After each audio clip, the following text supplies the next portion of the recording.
Welcome to my reaction channel. मैं रेनू वर्मा। स्वागत है आप सबका हमारे यूट्यूब चैनल पे। तो आज हमारे वीडियो का अंग्रेजों ने मुसलमान भाइयों को कैसे मूर्ख बनाया था और तुर्की का विभाजन कैसे हुआ, तो आइए हम खान सर के माध्यम से यह वीडियो जानते हैं। आप लोगों को मैं दिखाती हूँ और पसंद आएगा तो आप लोग कमेंट करके हमें ज़रूर बताना, ताकि हम स्पेन और पुर्तगाल से बहुत सारे खोजी दल बाहर गए थे।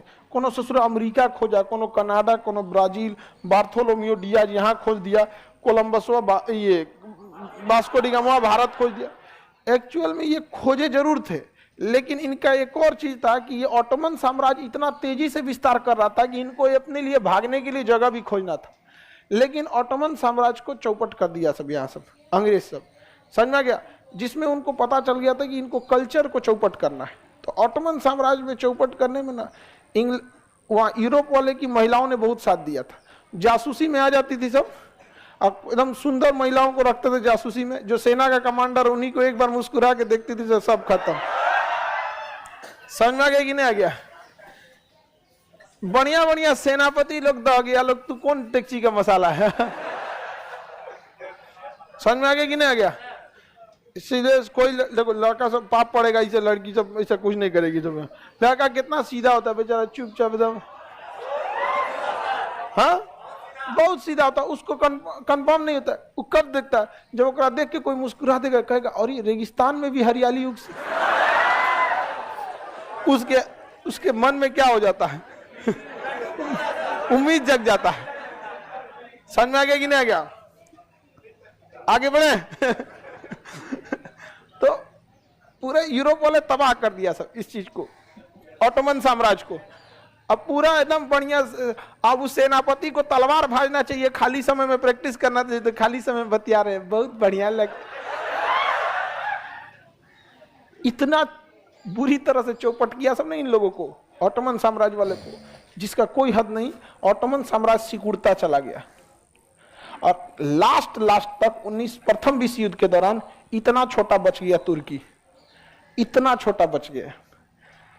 सोच सकते हैं कितना खतरनाक हथियार है।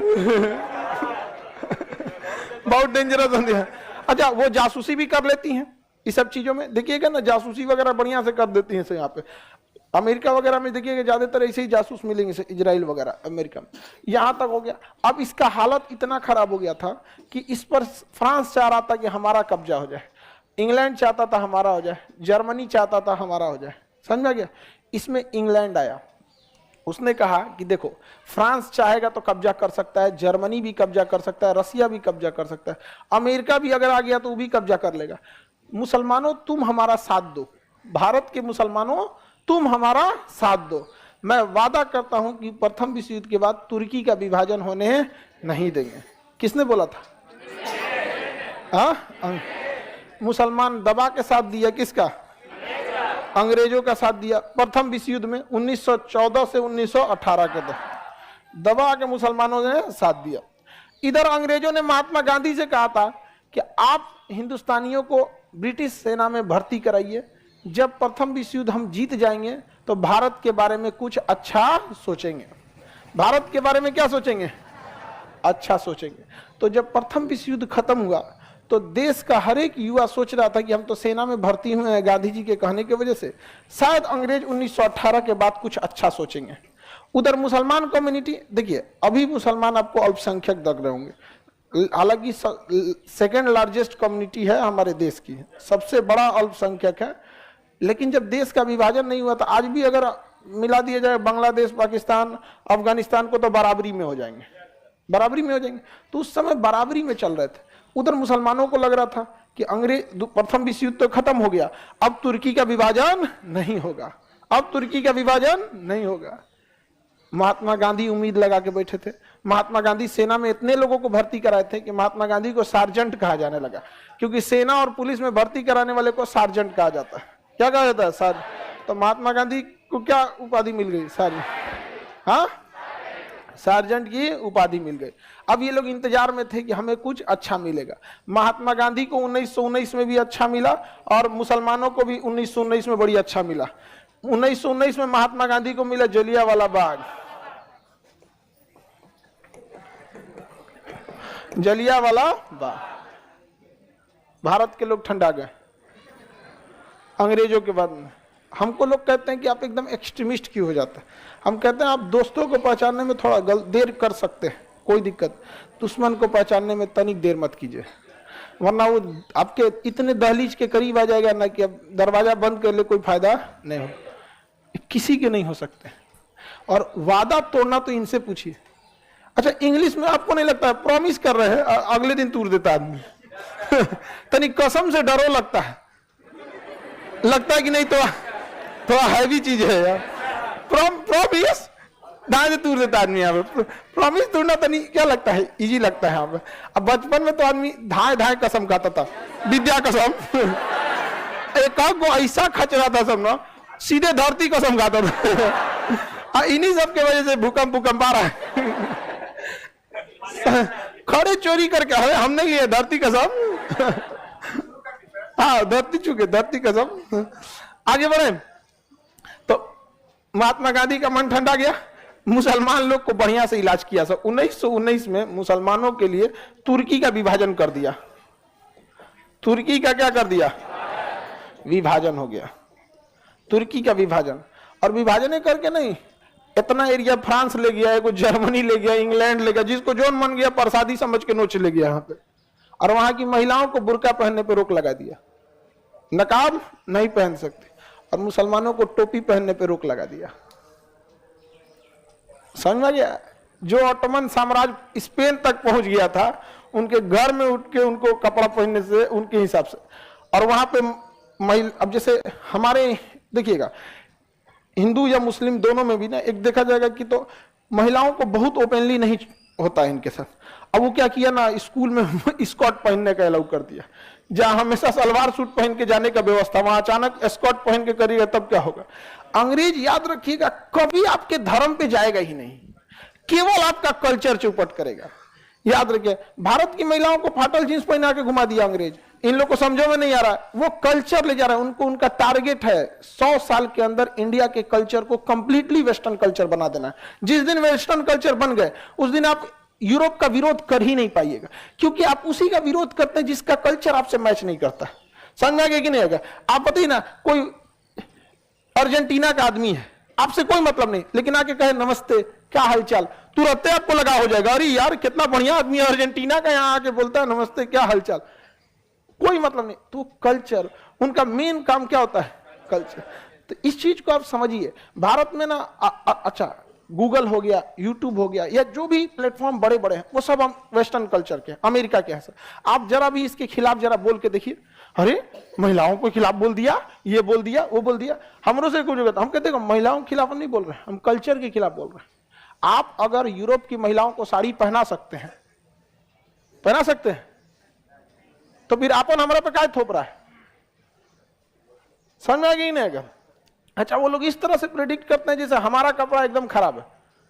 हम लोग का पैंट शर्ट में क्या खराबी है, कोई खराबी नहीं। हमारा जीन्स तो कबो ना पहने, हम कभी पहने भी नहीं है, सांस फूल जाता है उसमें पहने। एक बार ट्राई किया तो चल रहा पाइप में घुस गया अरे 3 दिन का जितना कपड़ा का वजन होता है उसमें अकेले एगो जीन्स का होता है लेकिन ये उन लोग का क्या चीज है, कल्चर थोप देते हो बहुत अच्छे से अंग्रेज समझा। मुसलमान लोग का तो मुंह लटक गया, समझ में आ गया कि नहीं आ गया। कहा कि बाप रे बाप, ही बहुत खराब है सब, अंग्रेज सब गड़बड़ कर दिया सब। अच्छा, यहाँ तुर्की का तो चौपट कर भी किया सब तुर्की को तो चौपट किया सब। यहाँ एक देश है फिलिस्तीन किसका, फिलिस्तीन। फिलिस्तीन को कहा सब सऊदी के राजा से कि तुम हमको साथ दो, हम फिलिस्तीन तुम्हें देंगे। फ्रांस से इंग्लैंड वाला कहा कि तुम हमको साथ दो, फिलिस्तीन तुम्हें दे देंगे। रूस से कहा तुम हमारा साथ दो, फिलिस्तीन तुमको दे देंगे।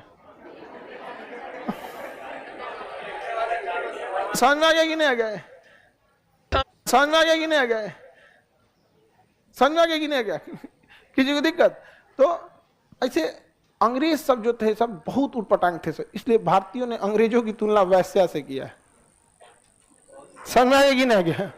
तो फिलिस्तीन के लोग अजीब हो गए यहाँ पे। और उसके बाद जानते हैं प्रथम विश्व युद्ध के बाद फिलिस्तीन किसी को नहीं दिया, यहूदियों को ले आकर बैठा दिया, कहा कि तुम अपना देश बना लो। यहाँ पे इजराइल बना लो यहाँ पर। तो अभी हम लोग मेन देखते हैं यहाँ तुर्की का विभाजन। तुर्की का क्या हो गया? विभाजन। अब इसमें पूरे मुसलमान खिलाफ हो गए। किसके खिलाफ हो गए? अंग्रेजों के। कहा कि अरे तू हमारा तुर्की का विभाजन कर दिया। यहाँ पे उस समय तुर्की में ही खलीफा थे। देखिए इस्लाम धर्म में 1400 साल पहले मोहम्मद साहब आए थे, इस्लाम नहीं। समझ में गया कि नहीं? 1400 साल पहले कौन आए थे? मोहम्मद साहब। इस्लाम नहीं आया था, इस्लाम बहुत पहले आए थे। इस्लाम धर्म में जिस तरह जैन धर्म में 24 तीर्थंकर है ना, उस तरह इस्लाम धर्म में 1.25 लाख पैगंबर। कितने पैगंबर है? 1.25। उन पैगंबरों में सबसे अंतिम पैगंबर मोहम्मद साहब थे जो 1400 साल पहले आए थे। समझ में? इस्लाम उससे बहुत पहले से था। मुसलमान जो हज करने जाते हैं ना मक्का मदीना, वहाँ पे हज एक बहुत लंबी प्रक्रिया होती है। उसमें एक सांकेतिक रूप से आप काबा और मदीना देखते होंगे, मस्जिद नबवी, तो बहुत लंबी प्रक्रिया हज की प्रक्रिया मोहम्मद साहब से पहले से चालू थी। अब एक पैगंबर थे उन, मतलब आप लोग को अब इस्लामिक और जब उसमें पढ़ेंगे तब आप लोग को पढ़ना पड़ता है वहाँ पे, तो वो पहले से चालू था। तो आप लोग दिमाग में एक चीज रखिएगा, ऐसा ना हो कि गलती करें। इस्लाम धर्म 1400 साल पहले यानी 6ठी शताब्दी में इस्लाम धर्म नहीं आया था। कौन आए थे? मोहम्मद साहब। इस्लाम उससे पहले भी था। अंतिम पैगंबर कौन थे? मोहम्मद साहब थे। अब मोहम्मद साहब के बाद उन्होंने क्या किया, नियम बना दिया कि मेरे बाद इस्लाम की बागडोर इस्लाम के अच्छे जानकार जो रहेंगे उन्हीं के हाथ में रहेगी। उन्हें खलीफा कहा गया। क्या कहा गया? खलीफा। तो जो अंतिम खलीफा थे ना वो कहाँ थे? तुर्की में। तो इसलिए मुसलमानों का एक धार्मिक लगाव भी था। किसके साथ? तुर्की के साथ। किसके साथ? तुर्की के साथ था। यहाँ पे मुसलमान पूरी तरह से विरोध कर दिया सब अंग्रेजों का। कौन सा आंदोलन? खिलाफत आंदोलन। मोहम्मद अली और शौकत अली ने खिलाफत आंदोलन का नेतृत्व किया। महात्मा गांधी इतने ज्यादा समझदार थे, उन्हें पता था कि दुनिया में मुसलमानों का इतना प्रेशर आएगा, इतना प्रेशर आएगा कि अंग्रेजों को यह तुर्की का विभाजन रद्द करना ही पड़ेगा। तो ये बात महात्मा गांधी भली भांति जान गए थे। समझ में आ गया कि नहीं आ गया? किसी को दिक्कत? आप देखिएगा किसान आंदोलन, जो किसान कृषि विधेयक था ना, तो कृषि विधेयक आया था 2020 में। ठीक है, 2020 में हम एक वीडियो बनाए थे, उसमें पूरा डिटेल से बनाए थे 45 मिनट का, और हम भाप गए थे कि इस आंदोलन को वापस लेना ही पड़ेगा वहां पे। अब 20 में हम बोले थे कि इसको वापस लेना पड़ेगा, 21 में वापस भी हो गया था। तो ऐसा नहीं है कि हम लोग कोई भविष्यवाणी जानते हैं, लेकिन हाँ कुछ स्थितियों को देख के समझ के लग जाता है कि कौन पीछे हटेगा कौन पीछे नहीं हटेगा यहाँ पे। तो महात्मा गांधी को भी पता चल गया था कि तुर्की के विभाजन ज्यादा देर नहीं हो पाएगा। मुसलमानों की बात अंग्रेजों को माननी पड़ेगी, लेकिन अंग्रेज से आप कभी बात नहीं मनवा सकते हैं, याद रखिएगा। सांप काटेगा ना तुरंत लहरेगा, अंग्रेज काटेगा तो 12 साल बाद लहरेगा, 15 साल बाद। बिच्छी से खतरनाक है, आज काटेगा ना तो 20 साल बाद लहरेगा, याद नहीं आएगा लहर क्या रहा। समझ आ गया कि नहीं? ओकर काटल अभी नहीं, 1947 में काटा था, अभी ले लहर रहा है हम लोग को, अभी बहुत लंबा लहरेगा। हाँ आगे समझिए। तब महात्मा गांधी को एक चीज पता चल गया था। देखिए महात्मा गांधी को पता चल गया कि भाई एक यही मौका है, अगर हम मुसलमानों की इस खिलाफत आंदोलन का नेतृत्व कर देते हैं तो हो ना हो इसको तो खत्म करना ही है, लेकिन अगर हम नेतृत्व कर देंगे तो मुसलमानों को लगेगा कि गांधी जी की वजह से तुर्की का विभाजन रद्द हुआ है। तुरंत महात्मा गांधी मोहम्मद अली और शौकत अली से कहें कि दिल्ली में एक बड़ा प्रोग्राम करो। उस समय दिल्ली का सबसे बड़ा स्टेडियम था फिरोज शाह कोटला मैदान। कौन था? फिरोज शाह कोटला मैदान में बड़ा आंदोलन करो, अंग्रेजों को उनकी हैसियत दिखानी पड़ेगी, पूरे अंग्रेजों के खिलाफ होगा, कैसे मुसलमानों का अधिकार छीना जाता है। महात्मा गांधी लंबा चौड़ा भाषण दिए, कहे मुसलमान आप अकेले नहीं है, पूरा देश आपके साथ है, पूरी दुनिया आपके साथ है, कोई आपको नहीं झुका सकता है। और इसे करके महात्मा गांधी ने खिलाफत आंदोलन की क्या कर दिया? अध्यक्षा कर दिया। उसके 1 महीना बाद अंग्रेजों ने कह दिया ठीक है गलती हो गया, तुर्की का विभाजन रद्द। मुसलमानों ने कहा फरिश्ता मिल गया हमको, यही फरिश्ता था, मिल गया हमको। समझ आ गया कि नहीं आ गया? लेकिन आपको एक चीज लगेगा कि अंग्रेज क्या तुर्की से हट गए? नहीं, अंग्रेजों ने तुर्की का विभाजन, बस विभाजन रोका था। उसके बाद तुर्की में खलीफा के पद को हटा दिया गया, वहां चुनाव कराया गया। समझ आ गया? और जो धार्मिक चीज था वो किस पे हो गया? राजनीतिक पद बना दिया, और वहां से खलीफा का पदे खत्म कर दिया। समझ आ गया? आज पूरी दुनिया में ना अगर किसी भी क्रिश्चियंस को एक संदेश देना है ना, तो इटली से खड़ा हुआ पोप फ्रांसिस एक संदेश देंगे तो पूरी पता चल जाए। लेकिन अंग्रेजों को पता था कि अगर खलीफा का पद छोड़ दिए तो 100 साल बाद 200 साल बाद यही एक ऐसा आदमी आएगा, इसका पद, क्योंकि वो एक पद तो वो तो पोस्ट है, एक ठो खलीफा तो पद का नाम है, कोई ना कोई खलीफा उस समय होगा जिसके कहने पे सब एक हो जाएंगे सब। इसलिए 100 साल आगे का सोचे थे सब। सोचिए कि इन्हें को खत्म करो पहले, तो वहां पे कह दिया नहीं खलीफा आप ही रहेंगे, राष्ट्रपति आप ही रहेंगे, खलीफा की जगह राष्ट्रपति हो जाएंगे। कह दिए 5 साल बाद चुनाव। पता है कि खलीफा की जगह दूसरा कोई एवे करेगा। राजनीति में धर्म वाले ज्यादा देर चलते नहीं है। आज खलीफा के पद खत्म हो। आज कोई कह दे पूरी इंडिया का, सीरिया में अलग विवाद चल रहा है, ईरान ओकरा मार रहा है, कोई सिया के नाम पे, कोई सुन्नी के नाम पे, कोई कुछ नाम से, कोई क्योंकि एगो कोई है नहीं है। लेकिन वहां देख रहे हैं अभी भी पोप फ्रांसिस है वेटिकन सिटी में, और वेटिकन सिटी पूरा अलग कर दिया, कहा कि यहाँ के सब कुछ सर्वे सर्वा यही रहेंगे। और वहां पे क्या नियम बनाया कि जो सबसे बड़े फादर रहेंगे वही यहाँ के राष्ट्रपति रहेंगे। और तुर्की में क्या कहा, राष्ट्रपति का चुनाव होगा। समझ रहा है कि नहीं होगा? अब मुसलमान लोग को अभी भी लगता है अमेरिका उनका साथ देगा। समझा कि नहीं? सऊदी अरब को अमेरिका खूब साथ देता है, और जहां सऊदी अरब तक से उड़ते हैं, इजराइल को फोन करता है, मार देते इनको बम, धाए दे मार देंगे। अरे बम मार दिया तुम, कैसे मार दिया? चलो बोल, सऊदी मेरा बाबू, दोनों हाथ से सुराता है उसको। समझ आ रहा है कि नहीं आ रहा? अच्छा, एक बार हम ये बात पूरा बता दिए थे तो कुछ लोग को खराब लग गया था। तो होता है, छोटे बच्चे जो होते हैं ना, जिनके पास कम बुद्धि होता है, वो केवल अपनी तारीफ और पुचकारना समझते हैं। उसको स्कूल का टीचर पीट देता है कि आगे जाके तुम्हारा भविष्य सुधर जाएगा, तो स्कूल के टीचर से लड़ जाता है। बचपन में हम लोग के साथ भी ऐसा होता है। तो लड़ो भैया, हमको क्या है, हम लोग टीचर हैं, लोग सफेद को पूरा सफेद बोलेंगे, काला को पूरा काला। नेता नहीं है कि सफेद लग रहा है, नहीं समझ आया? अब आप बताएं यहाँ पे कितना खतरनाक चाल चला है सब। यहाँ पर पूरे एशिया में, मिडिल ईस्ट में कोई भी कंट्री अगर अमेरिका के खिलाफ चूंचा बोलेगा, अगला मिसाइल उठाएगा, इजराइल मार के सुता देगा। यहाँ पर कुछ नहीं कर पाएंगे। यहाँ पर समझ में आएगी नहीं आएगा? तो तुर्की का विभाजन क्या हो गया?